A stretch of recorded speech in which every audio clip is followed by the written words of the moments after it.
Hit in the air to left field. That's deep. Back goes Chavez back near the wall, leaping, and he made the catch. He took a home run away from Roland, trying to get back to first Edmonds. He's doubled off, and the inning is over. Andy Chavez saved the day. Eli throwing into traffic on the sideline. They're going to rule it a catch by Manningham. Sanchez, corner of the end zone. For the second time today, Santonio Holmes on the receiving end of a touchdown. This one with 10 seconds to play. This is WHPC Sports Talk on the voice of Nassau Community College, 90.3 WHPC.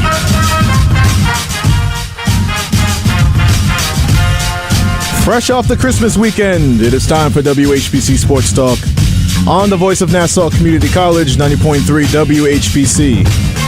Joshua Umahi joined by Erik Williams and Ross Levine. Ross, I'm concerned about you because you came in today as the Giants-Knicks fan after that weekend. How you feeling? Well, for the Giants, I'm feeling okay. For the Knicks, I mean, what are you going to say? Same old Knicks, I guess. That's kind of the... I think I'd be more pissed at the Knicks than I am with the Giants.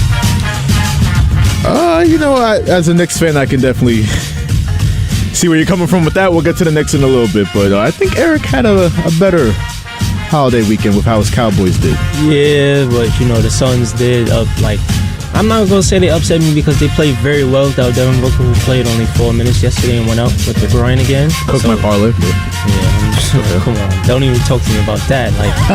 No parlay has hit for me over the past month. And just I'm done doing this. Me personally, I got a personal story about that with the parlays and everything. I was looking golden yesterday. I had one hit. I had the Knicks loss, but I had that one hit. I'm looking at the Packers-Dolphins game. I'm like, Packers came back. I got a bone to pick with Mike McDaniel, though. A couple of those decisions, and obviously Tua turned the ball over his back. He was gone for a while, but he's back, unfortunately, for the Dolphins, and it helped the Jets out. Jets fans had a good weekend on that front, too. But we got to start with the New York Giants. Ross, I feel like when it comes to 60-yard game-winning field goals, I feel like kickers in the NFL miss against everybody else except the New York Giants. Yeah, what is that, 4 in the last couple of years? I think we've given up 60-yard field goals in the last 5-6 years, something like that. It's unbelievably how awful it is. I mean, and I get it. Listen, it was in a dome, so I knew he was going to make it just because of the history. But listen, I'm not mad at the effort for the Giants. I mean, listen, we played a better football team. We shot ourselves in the foot. We played hard. I'll say that. Jones played well. Give him credit. And listen, we finally opened up the offense a little bit more, which I'm glad. Listen, we made some good defensive play. There's some good signs to take out of the game. The fact that we shot ourselves in the foot a few too many times, and we were still right there against that team. I think that's a good sign for the future. Yeah, we didn't win the game, but listen, this is year one of a rebuild, and I couldn't have asked anything more from what the Giants have done this season, regardless of how it ends. I mean, you bring up a good point, Ross, and you've been consistent with this, where it's not just a matter of this season for the New York Giants. No, obviously, not many people are expecting an 8-6-1 record in Week 16. So I think if you ask any Giants fan before the season, they would have taken that. But you're looking at it now, and you bring up, we're looking at the future just as much as we're looking at this season. Yeah. Because what you wanted to see is at some point, I mean, we credit Brian Daboll for being as aggressive as he's been at points in the season, but at the same time, he was really playing real passive with Daniel Jones in this offense.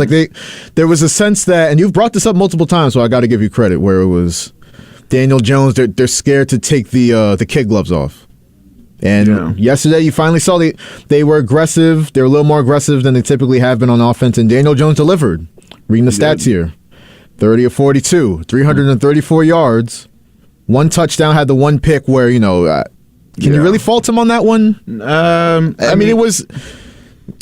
He threw it a little behind him, but, I mean, I think he threw it to Bellinger on that. Hodges, I think one of them he threw it to. The guy's got to catch it. I mean, can you help your quarterback a little? Could have came back a little. Yeah, more to the ball. Yeah, the route wasn't the best. I don't.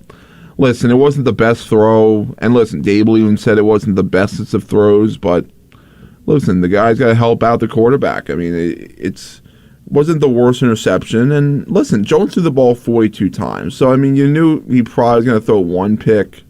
Listen, if you throw one pick on 42 throws, that means you're doing your job. So, right. He had a good game. I mean, he was the only reason why we were in the game. So, look, I'm impressed with him, and just give him weapons. That's it. Just give him weapons, and you should be fine. I mean, I'm not. Listen, Richie James, come on. I mean, he had a good game, but like he has hands of stone. I mean, he just does not catch. He had that one big drop, and that's we need wide receivers. So if that's DeAndre Hopkins, if that's Juju Smith-Schuster, whatever, get receivers to help out Daniel Jones. Because what Daniel Jones is doing right now with a bunch of crap tells me all I need to know. I'm happy you brought up Richie James because that's exactly where I was going to go next. Because, you look at 8 catches, 90 yards, like, okay, he played well. Not just one, but 2 bad drops. Yeah. So he always drops a pass. Yeah, he's dropped. Always. He's dropped passes. He's dropped the kickoffs in Seattle. Oh, my God. Punts in Seattle. Like, it's been bad on that front for Richie James. But like you said, it's not much that Daniel Jones has to work with. And given his stat line, and I think, the stats I just read, 334 yards, 1 touchdown. It didn't tell the entire story of how good this guy was on Saturday. Yeah, listen, you flip the 2 quarterbacks. Jones on Minnesota. He has Justin Jefferson. He has an Adam Thielen. He has a T.J. Hockenson. Jones wins. I mean, he would have had the weapons. The Giants don't have that. That's why we lost. We are not as talented receiving wise. There are really a lot of teams in terms of wideouts. We don't. Now, the one thing you could say we're even in is running back, maybe, but outside of that, it's offensive line, not quite there yet, work in progress, and receivers they're definitely not NFL wide receivers playing. I mean, outside of maybe Slayton, not much. I mean, so the future is looking bright, but they have a lot of holes to fill in this team. And I think the fact that they're this close tells you all you need to know. I mean, I love what Dable said after the game. We didn't deserve to win. We did some good things, but Minnesota made more plays, and I appreciate that. Like, Dable's very honest. He takes it for the team, and he's a lot like fans. Honestly, he understands where fans come from. Well, if the play works, it's a good play. If it doesn't work, it's not a good play. So he gets it, and that's what I appreciate. I appreciate that we have a coach, and we actually have people in the front that know what they're doing, that understand the game today. So I like their future. I mean, yesterday was like a day of maybe a little bit of a peek on what the future could be for the Giants in a good way. I've been critical about the Giants in terms of what their plan was. I know coming into the season they weren't entirely sold on Daniel Jones, but he showed you a lot of things. Yeah. And you look at the defense, because this defense has been hit with everything you could think of. Yeah. Especially on the injury front. Yeah, because anytime you wind up with Fabian Moreau, who's had a decent year, but he's guarding Justin Jefferson, you gotta know how that's gonna go, right? So no shot. But even then, you have Adoree Jackson down, you have Xavier McKinney down. Brian Dable, he said, in the presser today that we'll see on both of them. More likely that Jackson might come back before McKinney, but we'll see what happens there. But regardless, I mean, you call up Landon Collins, he plays well. Oh, yeah, he's been good, yeah. Julian Love's been that guy all season long in the secondary. Very good, yeah. Very good. I got to give credit to the edge rushers again, because I'll get to Azeez Ojulari and his injury in a little bit, but Kayvon Thibodeau, you talk about it, he came off a Defensive Player of the Week award. Not Defensive Rookie, Defensive Player of the Week. That's how good he was in Washington. Yeah, he was. He was good. And like, listen, we all knew going to the season, if the Giants have any realistic shot at making the playoffs, they can't get hurt. We all knew that. They can't have injuries. And listen, our secondary is depleted. We all knew Moreau and McLeod. Like, there's no shot that they're going to be able to guard these top receivers. Like, we all knew going into the game on Saturday that Justin Jefferson was going to have his game. We all knew that. Like, it's not a surprise that Jefferson had his stamp on the game in the fourth quarter. It's not a surprise. I mean, look at our corners. It's not good enough. I mean, it's not even close to good enough. And listen, our guys are injury prone. I mean, that's probably the toughest. What makes the loss tough? It's not so much the loss. It's not the way they play, because they put up a very good fight. Okay, right. They did a lot of very good things. I never thought I would be saying that, but they did. They hung tough. But what sucks about it is the injuries that came out of the game. Like Olojuwari, who can't stay healthy. I like him. He's a very good player, but he cannot stay healthy. Leonard Williams, same thing. He's had some injury history as well. He's gotten hurt a lot this year, and Adoree Jackson not being there, and McKinney with his stupid AT tour, AVT, whatever his phrase was. Oh my God, he ticked me off the most with his injury. But listen, we work what we have, and listen, they play a much better team, and they were right there. I mean, you can't really get mad at that. You brought up Ojulari, and we'll see on that ankle injury. I mean, I've been impressed with Thibodeau and Ojulari all season long when they've been on the field together. I mean, we haven't seen that much, but Thibodeau's been healthy. Ojulari has not. Right. So, but regardless, all of that being said, you look at the Giants; they're still 8-6-1, and Giants fans 516-572-7440 chime in on this, because I'm willing to guarantee if I told you that your team would be 8-6-1, 2 weeks left in the season. You're playing Jeff Saturday's Colts? What? Well, that's what you got to get into the playoffs. I guarantee you're crazy if a Giants fan and you've not taken that. Listen, if you told me you would be battling for the playoffs at this time of the year, you sign up for it any day of the week. I mean, listen, I'm not super confident this week. I don't know why I don't, but hey, maybe the Colts will tank. I don't know. I mean, that's like my only shot. Bro, even tank or not tank, that's a cooked product, man. That's. I think Nick Foles is going to be starting. Yeah, I mean listen, Nick Foles. I always give credit to champions, but he's only good on the Eagles. I mean, really. I mean, come on. He sucked at the Bears. He wasn't great with the Rams. He wasn't great with what was the other team he was on? Rams, Bears, Jacksonville. Jags. Not great. Big contract failed. I mean, listen. If they get pressure on him, I guess we'll be fine. But I just hope we get the players back. And I did hear Ojulari. He doesn't think it's as bad as he thinks as it is, as what it looked like. He thinks he's fine, so I think he'll probably play through it. Listen, out of all the guys that were banged up and hasn't played maybe the last few weeks, or even a guy that just got hurt last week, you play through it.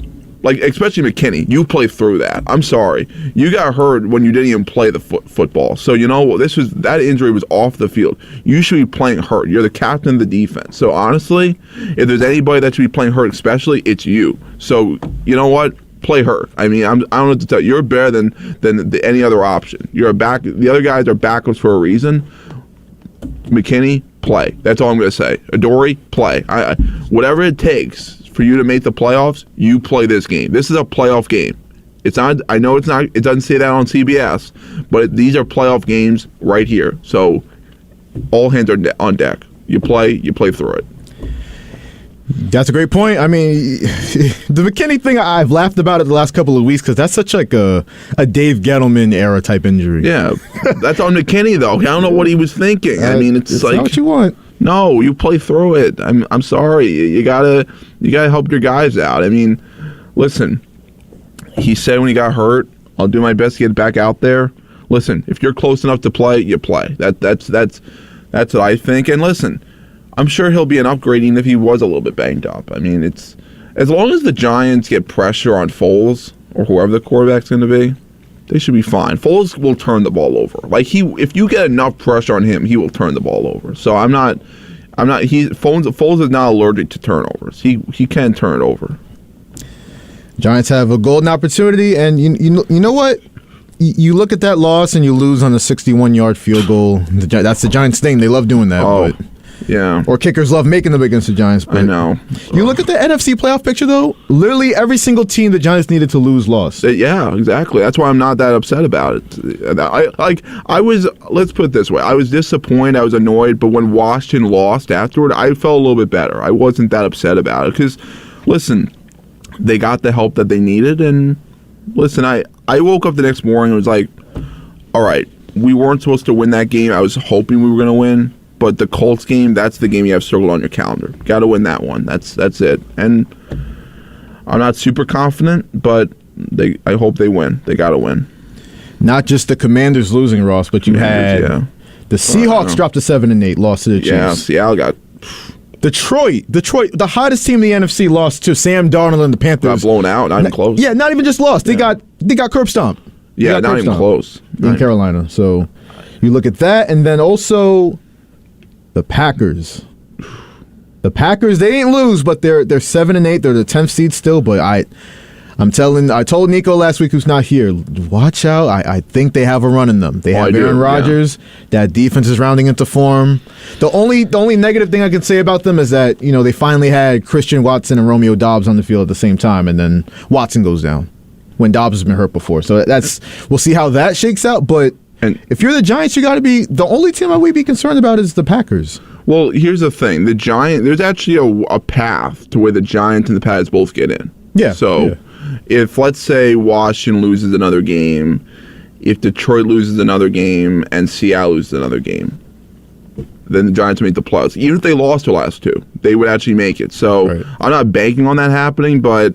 Listen, Detroit's playing the Packers again once. I think they're going to lose to the Packers, Detroit, just because it's in Green Bay, and Green Bay's going to have something to play for. Oh, I think the Packers are winning out. Yeah. I know they play Minnesota coming up too, but it's going to be in Lambeau Field.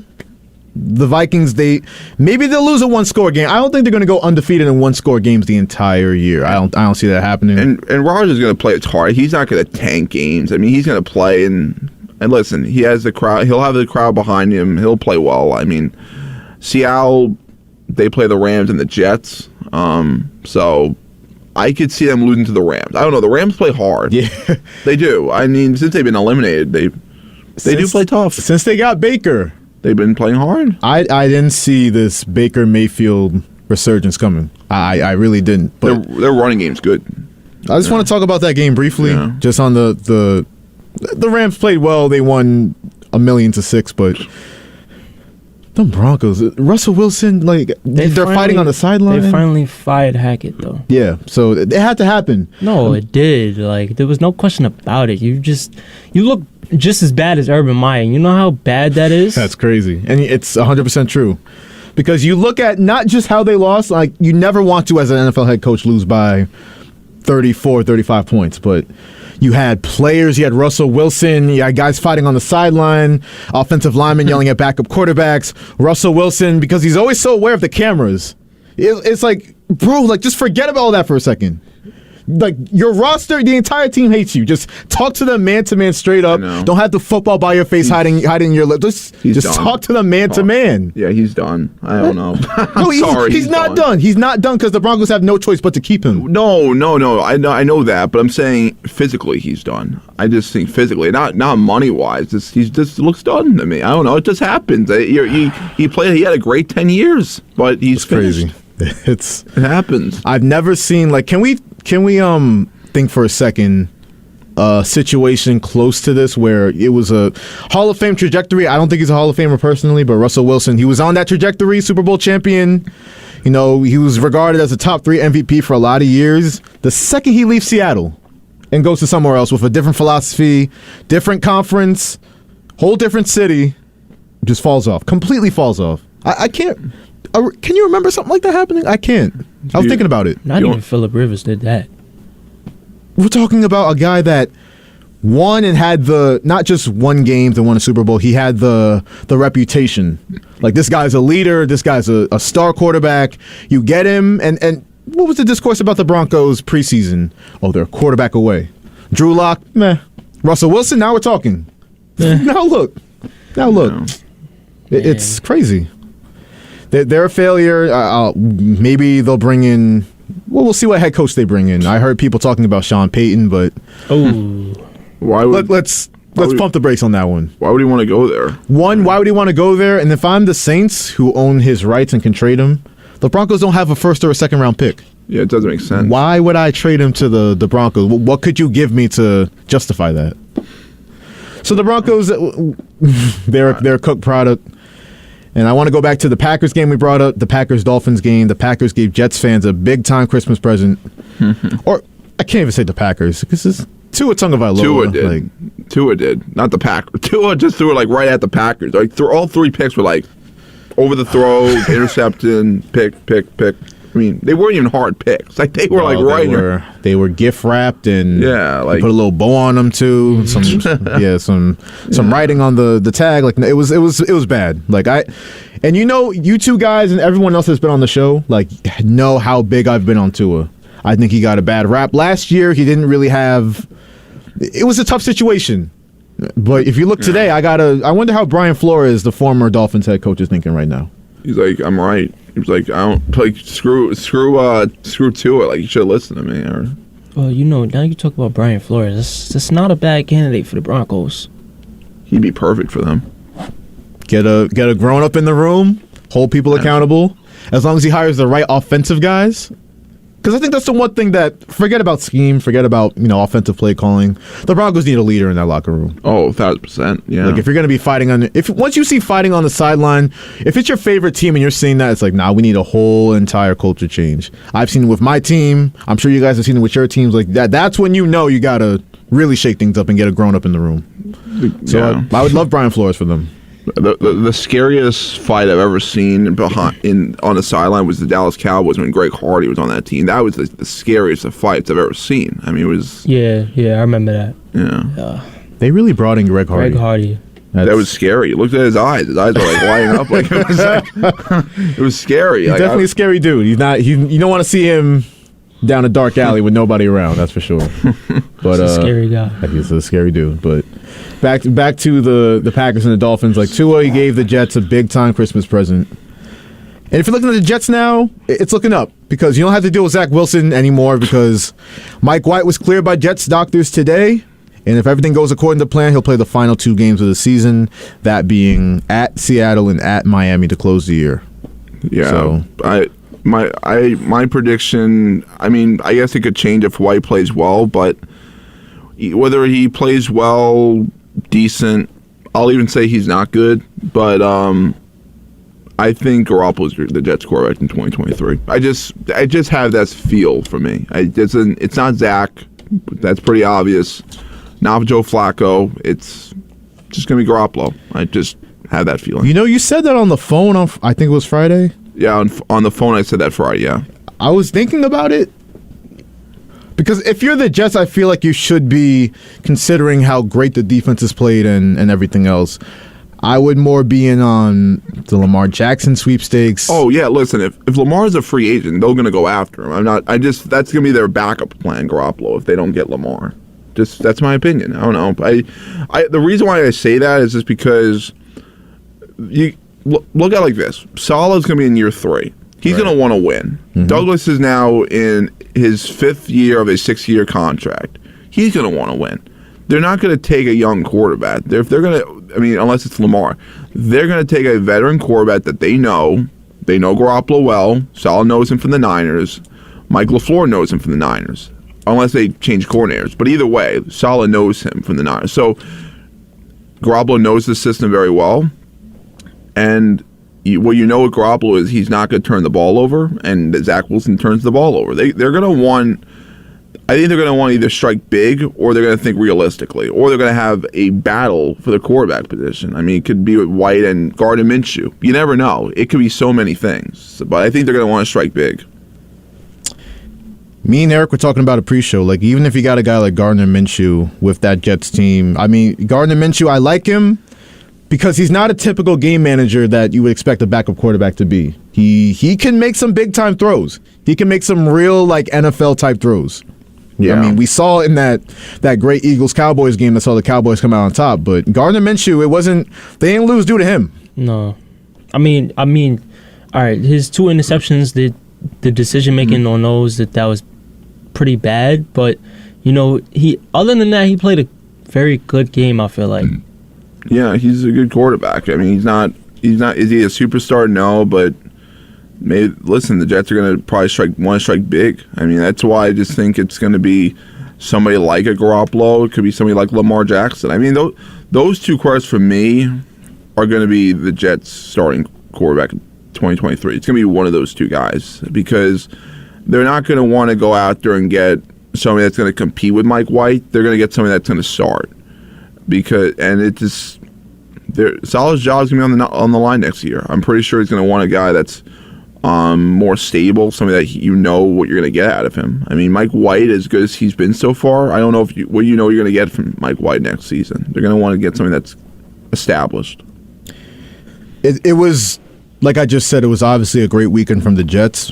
But even now, I'm looking at the AFC playoff picture. I'm not high on the Dolphins anymore, but you still have them at 8-7 that you're behind. You're still technically behind the Patriots, even though we know they're cooked. Patriots are done. They're done. Mac Jones. Did you see that play? I think it was an interception or something, but he's going out and diving at. I think it was number 20 on the Bengals. It might be Eli Apple, which I wouldn't be mad at. But come on, Mac, you're better than that. It's funny. I never thought Mac Jones was ever that good. Like when he came out, I never thought it. He looked okay in college, but even in college, he was like. I feel like in an NFL system, he was going to fail. Well, he failed. He was a polarizing guy because out of Alabama, it was kind of a situation where he had all that talent around him. He had Waddle, he had Devontae Smith. Yeah. I think he had Josh Jacobs at the time, too. I think so. Some of that time. He had a great running back, though. Yeah, really? Najee Harris. Yeah. So even better in my eyes. But you look at it now, he 49ers could have had him. Who knows where they'd be with him. But he's a guy that needs... offensive coordinator. Exactly. The talent, not just the talent, but the play calling behind it. If you're giving them Joe Judge and Matt Patricia, then you're not really expecting much. Do you really think, though, he has a lot of tools to play great in the NFL? I just don't. He doesn't look like he's ever going to be an elite quarterback. I compare him to maybe a Chad Pennington. Yeah, I never thought highly of him when he first came out. I don't know, that's just me, but like when I watch like Bryce Young, when I watch these guys, like they look a lot better, a lot more polished. Oh yeah, the arm talent is definitely a lot better. Yeah, it's I don't know. Matt Jones to me seems like a guy he needs a perfect situation around him, and if he doesn't have that, he's gonna fail. I mean, that's most quarterbacks, but he doesn't seem like a guy that elevates the talent around him. That's just my opinion, and it's not a lot of talent they have, but. He could do a little bit better. It's not just you saying it, Ross, because I brought up on Friday, like Patriots fans I've seen around, like they're the same way Jets fans are talking about Zach Wilson is the exact same way Patriots fans are talking about Mac Jones. And you hear that and you're like, wait a minute, didn't Mac Jones just take him to the playoffs last year? Like, What changed?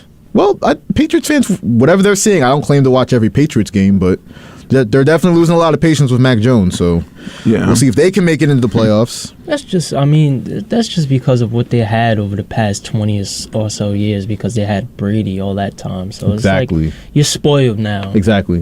Mac Jones, if you look at the stats, I mean, it's about what you would expect because even I called like anybody could call, and I don't want to sound like I think of myself as a genius for saying this, but they gave him Joe Judge and Matt Patricia. You think that's setting your quarterback up for success? No.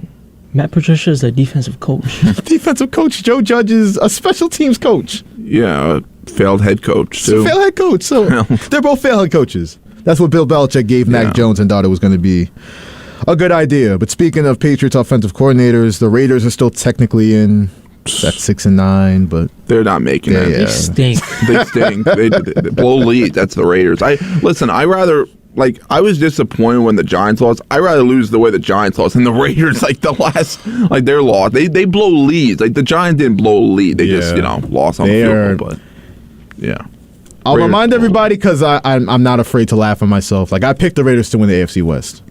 I thought Josh McDaniels was going to make a difference, but I picked the Chargers. So I mean the Chargers are in a lot better position. Yeah, they're turning things around now. So I thought the Raiders, even after that slow start, it was that game they lost to Arizona early in the season. I was like, all right, I know what this is. They were up by like 17 that game.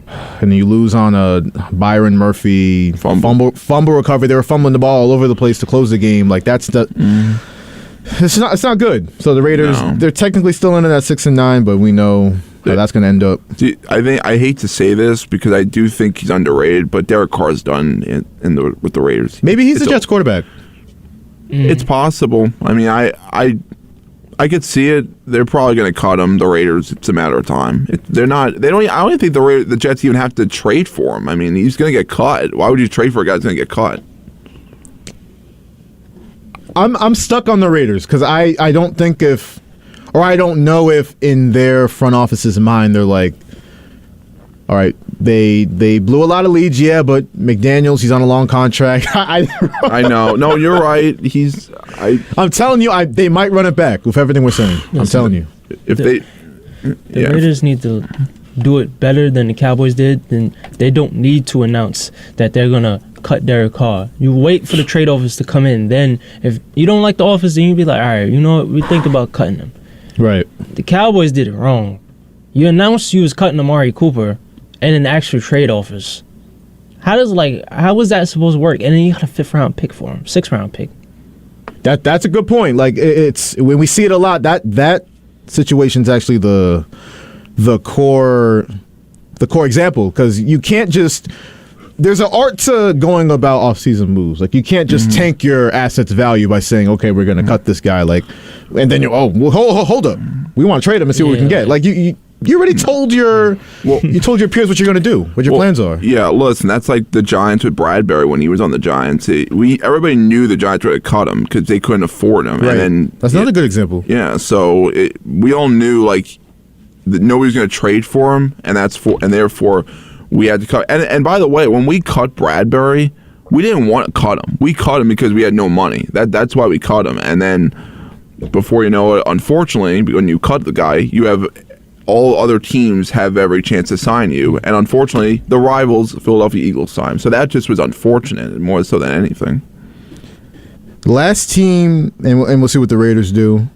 They got an interesting offseason ahead of them. But last team I wanted to get to, don't look now, but Pittsburgh Steelers at 7-8. I wanted to say it, but the 7-8 now, right? Yeah. You got an all-time head coach in Mike Tomlin. Mm-hmm. He can get you to the playoffs, but is it really worth it?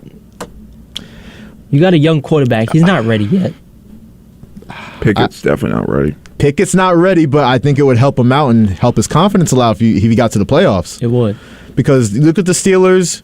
They've won 4 of 6. Eric, you just said they got an all-time coach. A coach that, by the way, has never had a losing record. They're still in the running to have a winning record. Listen, I don't think it's going to happen this year either. I mean, it must be nice having a Hall of Fame coach that doesn't have losing seasons. Must be nice. Well, Ross, I used to know what that was like, but yeah, but you at least won a Super Bowl not too long. I mean, I know it's been a while since, but I mean, you at least have a Super Bowl in 2009. Yeah, so. I've seen my team win a Super Bowl, so I guess that's all I can ask for. Must be nice. Must be nice. Hey, the Cowboys are in it every single year. The issue with them is just like, what team are we going to see in the playoffs? Because I think everybody would agree, like they're very talented. I know not everybody is a fan of Mike McCarthy, but you brought up like the penalties are down. Like I see some signs of good coaching. Yeah, it's just a matter of like what team are we going to see? Now it's just like it's on the defense now. Like we've kind of like transitioned from like now it's on the offense and the defense is playing well. Now the offense is playing a little bit better, and then you have the defense who's like shorthanded. We're missing 2 starters in the defensive backs, and. You know, it's guys just coming back from illnesses, and then you got guys like Van Der Esch who are out. He might be out for the rest of the season, but he'll definitely be back for the playoffs. I don't see the reason to play him against Tennessee next week, especially in that cold weather with that neck. I wouldn't do that. But, you know, we got injuries, and we got these young guys like Deron Bland who come in, and he's playing great in the slot. He has 5 picks this season, and you got Nashawn Wright who played good against the Eagles. I mean, as long as you just stay afloat, I feel like we can beat anybody. No, that's a fact. I don't think anybody would deny that. I mean, you're going to have guys like, in the media, Shannon Sharp and Stephen A. Smith is going to be like, oh, just wait. They're going to let you down. Listen, just wait. Here's the thing. You can say that about any team. What can go wrong will go wrong. You can say that about any of the other 31 NFL teams. I watched it with my Saints 4 straight years.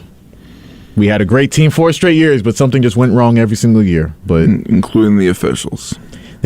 including the We had the officials. We had the Minnesota Miracle. Then we lost to Kirk Cousins. Kirk Cousins ran it back on us and beat us. And then what happened to last year? Oh, I was just thinking about this. The 2020 Saints went like 14-2, but that damn Tom Brady. Brady. Jared Cook too. That fumble that we were gonna drive down in that game, but Jared Cook, the fumbler. Jared Cook, he plays games a little bit shaky, unless they're the Cowboys. You know what I mean? Like, yeah, unless Aaron he's Rodgers. a Packer and he's playing with Aaron Rodgers, and it's Still makes me 2016. sick. Listen, we've all seen our share of playoff failures, but yeah, that's the beauty about the NFL. Like, anything can happen once you get into the playoffs. I've seen 2 Giants wildcard teams, well, 1 wildcard team and 1 9-7 division winner win Super Bowls. I've seen crazy things happen, so the playoff picture is interesting. I know the Cowboys, speaking of them, they got the Titans and Commanders left. I know the Eagles, it's still technically a divisional race in the NFC East. The Eagles have the Saints, and I think they finish up with the Giants. Yeah, So, if the Eagles win next week, they'll probably rest their starters. yeah. I think. I don't know, but So if you're a Giants fan, you got to be rooting for the Eagles to beat my Saints. Watch the Saints win. No. No, the Saints will win. They will. Watch the Saints win, because this team just feels committed to wasting my time all the way to the very end of the year, the last week of the year. I promise you. I promise you. I think it's like the Eagles are in a bit of like they don't know what decision to make right now, because if you play Jalen Hurts, you're kind of taking a risk on it and on his shoulder, and this is the Saints team, and Gardner Minshew played well last week, so it's like, okay, we play Gardner Minshew against the Saints, we could probably win, but if you don't, now you have to play Jalen Hurts against the Giants. Yeah. It's a tough spot anytime you have an injury to your starting quarterback, especially the MVP frontrunner. I mean, it's tough. So the Eagles are in a tough spot, and I know they're 13-2, but you got to make sure Jalen Hurts is right under any circumstance. So if I were them, I'd just sit Jalen Hurts until the playoffs and hope Gardner Minshew can win me one game. If you're a backup quarterback, you can't win me one game with the talent we have on offense. If you're the Eagles, like, what are we talking about? Yeah, well, I mean, that last game, if they're resting starters, I don't know how much talent they're going to have out there, but I don't know. And they even have injuries on defense now, They do. too. Avonte Maddox, I don't know, but he didn't like put any pressure on like the front of his foot when he was walking off the field. I don't know, that's not a good look. No. It's him, and then also in the secondary, we haven't seen the NFL leader in interceptions, former Saint Chauncey Gardner-Johnson. So Yeah. they're in a tough spot. Yeah, I mean, Giants got to focus on the Colts, I guess. I mean, that's all you can do. I'm not confident, but they got to focus on it. Like I said, tell any Giants fan before the year. No, I'm still going with that, but yeah. But I mean, the only thing I feel good about with this game this Sunday is that Taylor's going to be out. He's not playing. They're shutting him down, and we'll see how many what guys are playing for the Colts that week, because I mean, maybe they shut down guys. I don't know. I mean, they could. Hey, maybe they'll be up 33-0 again. Let me read off the Week 16 NFL scores before we move on to the Knicks and the Nets in the NBA. So we got the Ravens beat the Falcons 17-9. Like I said earlier, the Panthers stomped out the Lions in Carolina 37-23. The Chiefs beat the Seahawks 24-10. My Saints beat Masseuse Man and the Browns 17-10. The Bengals beat the Patriots 22-18. The Bills beat the Bears 35-13. Texans beat the Titans. That we called it. On Friday, I think 4 of us were on that game that the Texans were going to beat the Titans. Tough, those are the toughest teams sometimes to play. Those teams that are out of it, they're tough. Don't look now. I think the Jaguars, they control their own destiny in the AFC South now. Yeah, they do. So I'd rather see, just as a fan, I'd rather see Trevor Lawrence than, no disrespect whatsoever, but Malik Willis and all of them. But on to the remaining games. The Niners beat the Commanders 37-20. Eric's Cowboys beat the Eagles, like we said, 40-34. Steelers beat the Raiders 13-10. Tua Tagovailoa threw the game away against the Packers, and 51-14. That was the Rams score against the Broncos. And then we had the Bucks get lucky, as they usually do. Tom Brady got helped by the refs, and we had the announcer slurping him up, and it was just a nasty game to watch. What can you say? Tom Brady They're going to finish with an 8-9 record probably, but they'll win the NFC South because my Saints couldn't take advantage. The Panthers might take advantage. That's going to be an interesting game next week. And the Falcons, like the Falcons are so funny, yo. The Falcons are the only team I know that can be eliminated 3 weeks before the end of the season with that division. That's a funny franchise, yo. It brings me so much joy to laugh at them. That's sick, man. They just can't get right. But speaking of can't get right, let's move on to the NBA and the New York Knicks. Now, you hear me say that, and you're like, oh, Joshua, they were just on an 8-game winning streak. What do you mean they can't get right? Well, they've lost 3 straight. They lose to the Raptors. That's a tough game to win. Pascal Siakam went crazy. Okay, that's fine. The Bulls game. We were talking about this pre-show. You can't miss 4 straight free throws and expect to win that game. You can't expect to win anything when you're missing 4 straight free throws at the end of a game. That's what Jalen Brunson and Quentin Grimes, who I love, both those players, that's what they did. And then you get gamed by DeMar DeRozan. But, it's all good. It's all good because on Christmas Day, you have an opportunity to make a statement. You have Joel Embiid, MVP candidate every year, James Harden. Tyrese Maxey was out. But this is still a good Sixers team that's won coming into yesterday's game 7 straight. Yeah. So it's a good battle for the Knicks. It's a good opportunity. And you're up 15 points at one point. Julius Randle's cooking. But, I want to say this, and I don't mean to be the doom and gloom Knicks fan, but George's Minivan Yang, I'm not letting the dude nicknamed Minivan come in here and beat us on Christmas. We're back. We're back? We're back. The Knicks are back. The Knicks are back, baby. We're back. Bing bong, they back. Yeah, don't get your expectations too high. That always happens. And listen, this is why I say just tear it all down. But you know what, Ross? You know what? Because he had SNY's Ian Begley come in after the game. I'm like, okay, he's going to give us some good news on some trade targets. Guess the first thing this man says, Tobias Harris. Oh my! If they get Tobias Harris, just retire. Retire as a Knicks fan. Tobias Harris going to come in and save Knicks basketball this year. Oh yeah. Him, Zach LaVine, get him. Get Zach LaVine. How about that, Zach LaVine? I like Zach LaVine, but not on that contract and not with those knees, bro. DeMar DeRozan, you want him? So we can stop hitting game winners on the Knicks? Yeah, I'd like that. Hey, get all the Knicks killers. And I try not to be the toxic Knicks fan, right? Because I'm over here yelling and raising my blood pressure again over a team that if you would have told me preseason they'd be 18-16, 16, I would have taken it. I honestly would have taken it. Ahead of teams like the Bulls, the Hawks, the Raptors, the Hornets, like I would have taken it. But yeah, like I tell Giants fans about perspective, you also got to take into account what you're looking at right in front of you. And I just want a little bit of consistency. Win 2, lose 1, win 3. I'd rather have that. Don't go on an 8-game winning streak, get everyone's hopes up, and then blow 3 straight games at home. Yeah, and particularly that Bulls game. That's the one that's gonna you're gonna think about. I mean, listen, I like Brunson. He's my favorite player on the Knicks, but my God, he has not been great the last few games. Well, he's also been playing hurt too. He has. He's been playing hurt, but again, like, you gotta focus at the free throw line. You just gotta focus. I mean, I don't care what he said after the game, after that Bulls game. He was not focusing on those free throws. Let's be honest. I mean, when you're grinning while you're shooting, like, I'm sorry, I find that hard to believe because usually he doesn't do that. So, right. I mean, when he's doing that, I'm like, something's up. And listen, it's not just him. Grimes missed 2.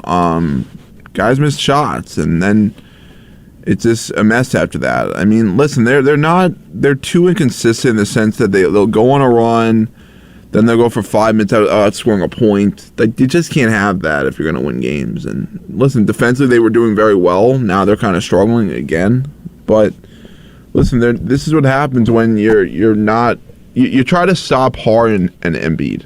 Like when you start trying to stop the 2 stars, you're always your whole goal is to make that next guy beat you. Not those 2 stars. That's what it is. I mean, he did. But, I mean, can I really get mad at Tom for that? George Niang. Well, who would you rather get beat by, Niang or Harden? I mean, you're right. I'd rather get beat by Niang and force those role players to beat you, but it's just funny. I laugh at it. Like, George Niang gonna hit all these threes. Well, you're at the Garden, right? Ruin my Christmas. Like, George Niang. You're at the Garden. That's what happened. Oh, yeah, I forgot because everybody, role players turned into Michael Jordan and Scottie Pippen against the New York Knicks at Madison Square Garden. You gotta change the hoops. I'm serious. You gotta change it. You gotta change the rim. You gotta change everything. Change the backboard. Do that, and then when the Knicks have the basketball, you just change it the other way. You just change it right back, and then that's how you win. James don't only got to try anything at this point. I mean, I'm not gonna regurgitate all the things that Knicks fans typically say, like, "Oh, we traded for a star. You didn't get Spider Mitchell. Who knows who's going to be out there?" We know what this is. We know what their plan is. They're just going to be mid until they find a star to trade for. I don't think Tobias Harris fits that equation, but who knows what's going through Leon Rose's noggin. Man, that cranium is. I know. Cam Reddish would have helped them win that Bulls game. They would have won then. And you know what? I'm glad that the winning streak is over with this, because the fact that people are trying to justify, we're winning games with not playing Cam Reddish. Cam Reddish can help this team. I don't know about Evan Fournier, but Cam Reddish, the defense, the athleticism, the three-point shooting. Like, I'm glad that now they've lost 3 straight, because now we can sit back and think about how stupid it is that Cam Reddish, 23, 24 years old? No, he's 22. But wasn't part of that winning streak not Cam Reddish? It was, Deuce McBride and Grimes and all these guys. But even when Grimes got hurt, when Grimes missed that one game against the Raptors, I'm like, throw Cam Reddish in there. He's not playing another game with the Knicks. No, that's the sad reality. Yeah, he's gonna get traded, and we know what it's gonna be. But it's like Zach Wilson, right? You just know the guy's never playing a game for your team. That's the same thing with Cam Reddish. You know for a fact he is not playing another minute, barring injury, on this team, and it's a shame. Hope he enjoys Philly cheesesteaks, because he's definitely going to be the guy to get shipped out for Tobias Harris. That's the Knicks target. On to some winning basketball across town. The Brooklyn Nets look to extend their winning streak to 9 games against the team they trail by 1 playoff seed in the standings right now. That's Donovan Mitchell. Speaking to him and the Cleveland Cavaliers, that's at 7 o'clock at Cleveland. You know what? The Nets, this is where I only want to talk about this team from this standpoint, because we know they're going to be up there in the East standings with Kyrie, KD, and Ben Simmons all on the floor. We know that. But like I was watching the Bucks-Celtics Christmas game, and we'll get to all the Christmas games in a little bit. I'm watching just the competitiveness, the star power, the Celtics, that wing talent. Tatum and Brown are insane together. Giannis had a down game, but that's a top 3 player in the league. Like, I only look at the Nets and I think about them comparison to, not to discredit the Cavaliers who are ahead of them, but no, the Nets, I'm only looking at them up against the Celtics and the Bucks. How do you match up against those 2 teams? Can you beat them in the playoffs? And if you can't, if you're looking at it now and you say you can't compete with them, what do you need? What do you need to get? What do you need to change? Yeah, they can't. I mean, to me, it comes down to the playoffs for the Nets. I mean, this is like their preseason, if you will. This is like, this regular season does not matter for the Brooklyn Nets. I mean, the postseason is where it all matters for the Nets. If the Nets don't win a championship this year, when are you? So that's what it's about for the Brooklyn Nets. I mean, they're not. It's pretty obvious that since Kyrie came back, they're going to be really good. And I hate it, because I wish Kyrie Irving did not play for the Nets again, but he is, and he's a good basketball player. So I'm annoyed at that. Like, if this was like the Nets when Kenny Atkinson was there and they were like growing something, I would be more enjoyable of that. But I hate these guys. I really do. But they're good. I mean, with Kevin Durant and Kyrie Irving, they're 2 strong, polarizing personalities. Like, it's, you either love them or you hate them if you're a basketball fan in New York right now. But I don't know. They have a soft schedule coming up after the Cavs game. I just had their schedule up here. After that, they play the Hawks.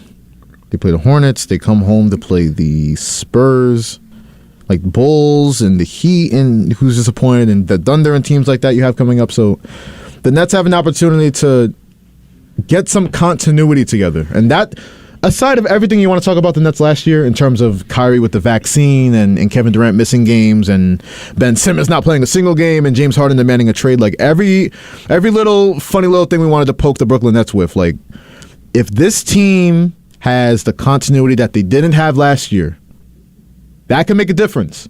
You get Ben Simmons more comfortable. Nick Claxton's you talk about Giannis and going up against the Celtics and that size, like you're going to need a guy like that. And I like the Royce O'Neal pickup. You have the shooting and Steph Curry, Joe Harris, but I like the team that they have, but am I going to pick them right now against the Celtics and even the Bucks? I don't know. I think I would pick them against the Bucks. I was thinking about it. The Celtics right now, hell no, because they're the most well-rounded team in the league. But the Bucks, you know what's funny? After that series last year, and I know they didn't have Chris Middleton, but I'm like, they're not athletic enough. Outside of Giannis, they have no athletes. They got a bunch of Joe Ingles and Grayson Allens and guys like that running around. But Brook Lopez can only get off the ground like 2 centimeters. Yeah, he can't jump over a piece of paper, Brook Lopez. And you have guys like that. I'm just not. Yes, you have a top 2, top 3 player in the world in Giannis, and he's beat the Nets before. Albeit injuries help that, but he beat the Nets before. But they're not athletic enough to me. And if you're thinking about them, and if they throw, say they throw Joe Ingles against Kevin Durant or Grayson Allen on, like that's what we're talking about. I don't like that matchup for the Milwaukee Bucks. No. So I think the Bucks are beatable. I've looked at the Bucks and I love Giannis, but they're beatable. If I'm the Nets, I'm looking based on the talent I have, the coaching I have now. Because Jacques Vaughn, he's not the greatest coach in the world, but up against Steve Nash, that's a lot better. Yeah, so he's done a good job. Yeah, he's done a great job. And you have the coaching. If you're the Nets, I'm only looking at the Celtics. And in my mind, I don't believe this, but if I'm in the Brooklyn Nets locker room and I'm giving them a pep talk, I'm telling them they only beat us because we beat ourselves. We didn't have the continuity. We tried to throw Kyrie Irving late in season and have Kevin Durant and kind of throw together patchwork, but that's why they swept us. Now, I think the Celtics win that series anyway, but... Yeah, but a sweep, that was embarrassing. They just came back to Brooklyn and just took it. So, it's going to be interesting to watch the Brooklyn Nets, and again, it's at Cleveland. The Cavs, I feel like I'm kind of discounting the Cavs when we're talking about this top of the Eastern Conference, but... I mean, Garland, Mitchell, and then you have Mobley and Allen, but it's the same thing we talk about with the Bucks. If you think whoever they have, Okoro and LeVert and all these no-names they have at the wing spot's going to stop Kyrie Irving and Kevin Durant, playoff time, especially even in this game, watch that matchup. I got Kevin Durant going for 40 tonight. They have nobody to stop him. So it's going to be interesting to see that game. The Nets, they're interesting. Like Ross said, I hate them too. I don't like him either, but I can't deny if they put everything together, and I know with Kevin Durant and Kyrie, that's always a question, but if they put everything together, I watch out for them.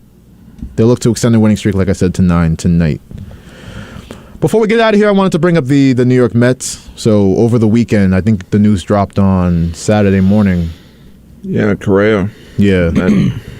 Either it's a failed physical or something like these. No, they're concerned about it. Yeah, they're not calling it failed yet, but they did discover, I think John Heyman called it a red flag.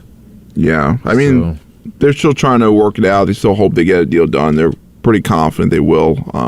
This is not one of those things where it's it doesn't sound like this is one of those things where, okay, it doesn't look good, we're not going to even try. No, they're going to try to get something done. It may not be a 12-year deal, but it's going to be a 5 to 7 if they do get something done. I still think he'll be a Met. This is not a scenario where I think he's going to leave and the Mets are going to just leave. Right.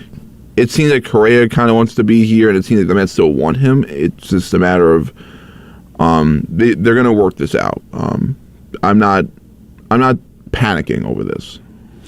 Well, Steve Cohen has shown himself to be the guy, especially this offseason, where it's if he wants something to get done, he's going to get done. Yeah. So I'm not concerned about that. And I'm interested to hear you say, Ross, about the revised length of the contract, because I think this is now 2 questionable physicals that Carlos Correa has put out. So I don't think you can justify giving a guy 12 years, but I like what you said. Maybe give him 5 years, 6 years, 7 years, maybe a higher annual value, maybe front load the contract. Like, it's going to be interesting to see how they rework it. But with Steve Cohen, and he's motivated. He's motivated, and if he wants it to get done, he has a good relationship with Scott Boras, especially after Brandon Nimmo got the deal, Boras' client. Like, they have a good working relationship, so I don't see this really throwing it off the tracks too much. No.